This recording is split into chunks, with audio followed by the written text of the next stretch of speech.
Vamos falar sobre o que acontece no primeiro trimestre da gravidez em relação a tudo que eu tava esperando que fosse acontecer, mas também em relação ao que aconteceu.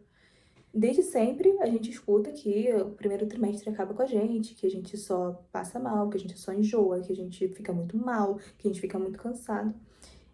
E eu vou ser muito sincera, eu sempre tive mais medo do primeiro trimestre do que da própria gravidez e do parto em si.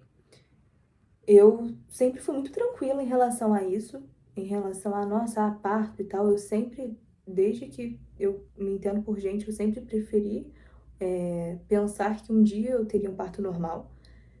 Mas, obviamente, se for pra fazer uma cesárea, eu faço também, não tem problema, né? O que importa é que meu filho esteja bem e esteja saudável. E o primeiro trimestre, ele é uma coisa que você não consegue entender o que você tá passando, você passa por ele e parece que passou um trator em cima de você. Mas eu não tô fazendo esse vídeo aqui pra gente ficar com medo, pra vocês ficarem pensando, meu Deus, vai ser terrível. Não, é só pra gente conseguir colocar nossas expectativas alinhadas também ao que a gente vai passar.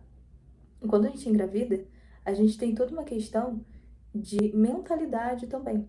Então, muitas vezes, os nossos hormônios, eles vão estar numa flutuação tão grande que é muito mais fácil a gente sentir medo, a gente sentir receio, a gente se sentir improvável de fazer qualquer coisa, do que realmente passar de uma forma mais saudável pelo primeiro trimestre, por exemplo. Então, durante todo o primeiro trimestre, no meu caso, tá? Eu vou contar a minha experiência de primeiro trimestre. Vocês também podem contar a primeira experiência de vocês nos comentários, mas no meu caso, eu passava todos os dias deitada. Foram quase 3 meses sem conseguir fazer as coisas de casa, fazer as coisas de trabalho. Não que eu deixei alguém na mão, não, pelo amor de Deus, isso não aconteceu. Mas em relação a trabalhar de forma efetiva como eu trabalhava antes. Sempre buscando novos conteúdos, sempre buscando novas coisas, sempre tentando se reinventar. Eu não consegui chegar nesse ponto. E o começo, pra mim, era como se eu não estivesse fazendo nada. Porque no começo, você não sente o bebê mexendo. Você só passa mal. Tem gente que não passa mal, tá? Mas vamos lá. Você costuma passar mal em relação a enjoo. Eu, no meu caso, eu dormia muito. Depois eu descobri que dormir muito na gestação é bom pro bebê, porque ele se desenvolve mais. Mas, ao mesmo tempo, eu não ganhei 1 grama de peso, porque eu passava mal com tudo aquilo que eu comia. Então eu chegava a vomitar 6, 7 vezes por dia. E obviamente isso acabou me cansando, porque toda vez, eu passava mal. Eu acordava no outro dia e pensava, nossa, hoje vai ser diferente. Não conseguia nem sair da cama. O outro dia eu acordava e falava, tá tudo certo. Nossa, graças a Deus. Passava um dia plena. Chegava no dia seguinte, parecia que um trator, um caminhão, uma carreta e um avião tinham caído em cima de mim. Então, pra mim, esse primeiro momento foi muito difícil, até em relação à pressão que a gente sente de a gente precisa se alimentar direito porque tem uma criança aí dentro, você precisa comer de qualquer jeito, uma salada, você precisa comer legume, você precisa se alimentar bem, você precisa fazer uma dieta voltada para o seu bebê. Só que a sua cabeça, ela não tá voltada para isso. A sua cabeça tá tentando entender o que está acontecendo. E no meu caso, ainda teve a questão de eu estar no começo do meu casamento e tá pensando, meu Deus do céu, eu não tô limpando uma casa, eu não tô fazendo uma comida, eu não tô fazendo as coisas que eu e meu marido a gente se propôs a fazer. No sentido de, assim que eu me casei, no caso, a gente colocou em prática assim que eu me casei, mas antes de eu me casar, eu e meu marido a gente teve uma conversa muito séria a respeito do que cada um ia fazer dentro do relacionamento, mas não só do que ia fazer dentro do relacionamento, mas na casa em si. Então, por exemplo, faltando um tempo pro casamento, eu já comecei a me organizar em relação à minha agência de social media. Ok, me organizei com essas questões, porque eu sabia que a casa também ia tomar um pouco de tempo para mim. No caso dele, ele ficou com a parte financeira toda, então, da parte de prover mesmo, toda. E eu fiquei com a parte de organizar as questões de casa. Eu trabalho porque quero, entende? E aí, meio que a gente se organizou de uma forma que deu certo durante o primeiro mês todo do casamento, que foi, enquanto ele trabalhava e fazia um monte de coisa, eu cuidava das coisas de casa.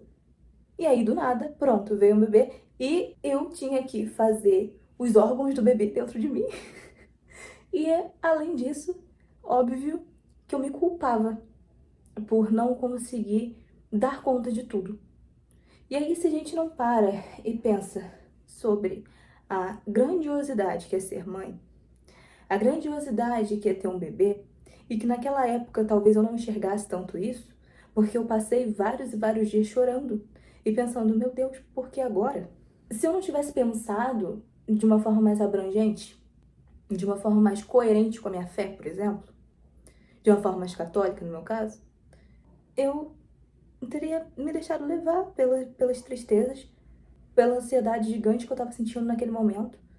E aí teve uma coisa que me ajudou muito nesse primeiro trimestre, que foi sempre parar 3 horas da tarde e rezar o texto da misericórdia com as irmãs do Instituto Hesed.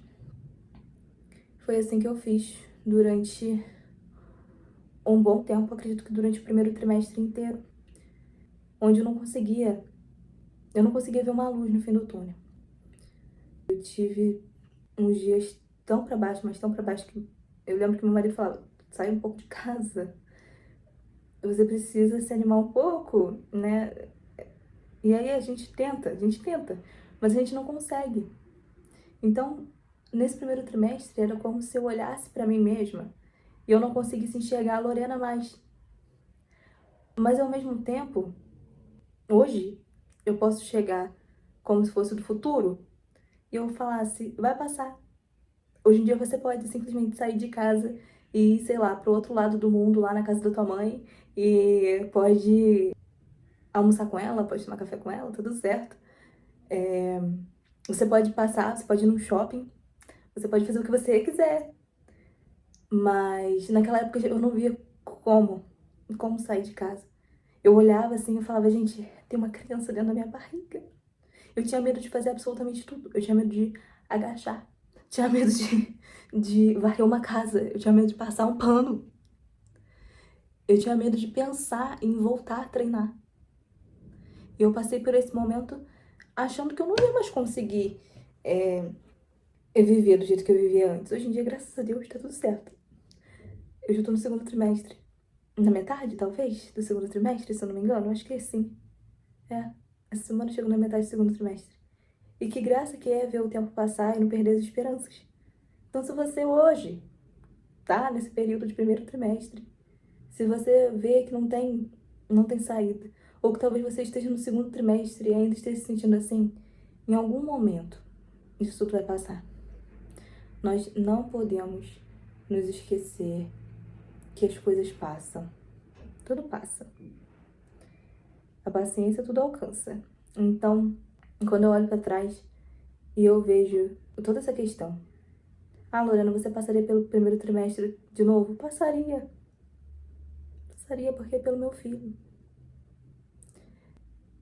E por mais que seja doloroso, porque pra mim ainda é muito dolorido lembrar do primeiro trimestre, eu penso que já passou. E eu sei que tem muita mãe ainda, muitas pessoas que vão chegar pra mim e vão falar: é porque você ainda não chegou no terceiro trimestre, é porque você ainda não sentiu a dor do parto, é porque você ainda não. E aí eu digo: tem tempo pra tudo nessa vida. E talvez, quando chegar no terceiro trimestre, eu vou estar exausta, cansada, mais barriguda do que eu já tô. Mas mesmo assim, nada vai ter sido em vão. Então, hoje, eu olho pra trás sem culpa. Diferente do primeiro trimestre inteiro, que eu olhava e falava, meu Deus do céu, o que eu vou fazer da vida? Meu marido, graças a Deus, ele ignorou completamente o nosso trato. De que eu ia cuidar das coisas de casa e tal, nesse primeiro momento, porque ele que falava comigo, ele olhava pra dentro do meu olho e falava, você tá gerando uma criança. Não é qualquer coisa, é por isso que você tá passando por tudo isso. Não é qualquer coisa. É uma criança, é o nosso filho, você tá gerando a coisa mais importante da nossa vida. E aí, mesmo depois do trabalho dele, cansado e tudo, ele fazia todas as coisas de casa e conseguiu fazer isso com maestria até que eu conseguisse retornar. E hoje em dia, a gente vive de uma forma muito mais tranquila. E até porque eu passei dessa fase. E é muito engraçado porque ele antes me zoava e falava, Ah, mas depois, na segunda gravidez, você vai ficar mais. Você vai ter mais experiência. Guarda isso, porque depois vai ser uma experiência. Eu olhava assim pra cara dele e falava: não sei se vai ter segunda gravidez. Mas enfim, quando esse período passa, geralmente você, pelo menos no meu caso, a gente pode falar sobre isso mais pra frente. Mas eu não pretendo ter um filho só porque eu fui filha única e eu gostaria de dar um irmão pro meu filho, sabe? Eu tenho essa questão. Enfim, é isso. Ah, espero que não tenha ficado muito lenga-lenga. Ah, eu espero do fundo do meu coração. Mas é assim que foi meu primeiro trimestre. Um beijo.